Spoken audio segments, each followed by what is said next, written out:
For more on the strained relationship between the U.S. and Israel, I want to bring in Weijia Jiang. So, Weijia, let's talk about this. Secretary of State Antony Blinken and National Security Advisor Jake Sullivan, they both spoke to their Israeli counterparts yesterday. And this is despite some pretty overt criticism of Israelis' actions in Gaza. I guess the good news is they're talking. What is the nature of the communication between the two governments? Well, Anne-Marie, since October 7th, the two governments really have not stopped talking, and that includes constant communication between President Biden and Prime Minister Netanyahu as well. In fact, they just spoke by phone exactly 1 week ago. And certainly, while these conversations have grown tense at times, the U.S. has not really changed its policy with regard to fully supporting Israel, even though there are warnings on the table. And Secretary Blinken, Jake Sullivan, will continue to talk about what the U.S. would like to see in terms of a ceasefire, to get a hostage deal, in terms of how they believe this should end.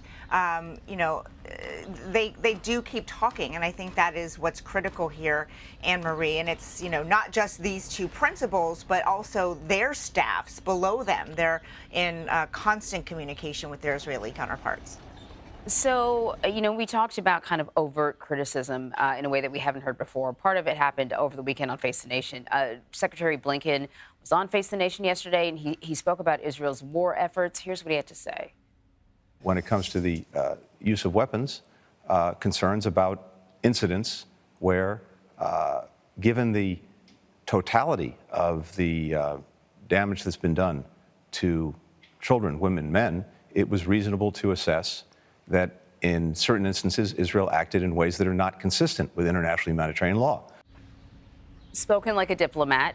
He did submit, though, a report on Friday where the U.S. is sort of unable to come to a final conclusion as to whether or not Israel had violated weapons sharing agreements.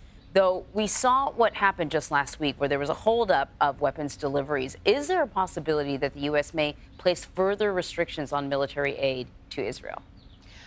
There certainly is a chance of that, Anne-Marie. The U.S. has said as much. In fact, it was not that long ago, about a month or so ago, that the president and several others said that if Israel does not change its policy, the U.S. will have to. But the trouble here, Anne-Marie, is that they haven't really defined what that means. I mean, as you mentioned, even though this report exists, even though there are some inconsistencies, what does that mean? Secretary Blinken did not go on to say, as a result, the U.S. is going to X, Y, and Z.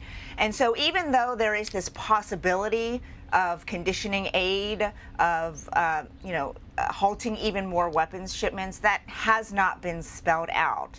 In fact, it's kind of confusing because at one point the administration was, very clear that it did not support any invasion of Rafah. But now the president has said any major invasion of populated areas in Rafah. Whereas we've seen Israel already attacking the areas in the border. And so I think that's the big unknown and has been, Anne-Marie, since the very beginning, which is what that line is that Israel would have to cross in order for the U.S. to not only halt one shipment, but to really change its policy and, overall support of Israel. Listen, before I let you go, the Biden administration is kicking off Infrastructure Week today. As you know, the challenge for any administration when it comes to touting your infrastructure investment is you don't always get credit for a project that takes 7 years to finish and often is a major inconvenience in the meantime. What can you tell us about Infrastructure Week?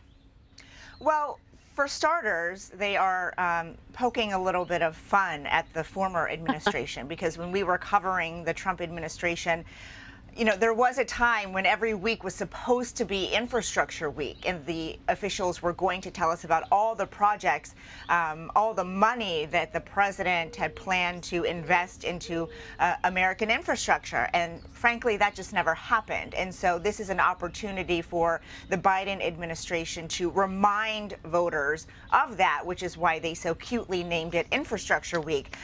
But during this week, they will be touting the nearly $450 billion, or more than, I should say, $450 billion in infrastructure projects around the entire country, which includes over 56,000 specific projects and awards. You can see here just some of those highlighted: 257,000 miles of roads, nearly 13,000 bridge repair projects. The list goes on and on and on, Anne Marie. I actually have 7 pages in front of me. Whoa. But to your point, it is frustrating for the administration that they have to go out and repeat this message again, because they have to remind people, because you so rightfully pointed out that these things take a lot of time.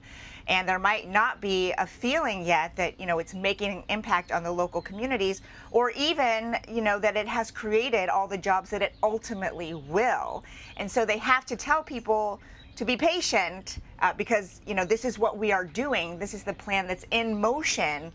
But it's unclear if that will translate when it comes to November, Anne Marie. Exactly. Weijia Jiang, thank you so much. You're welcome.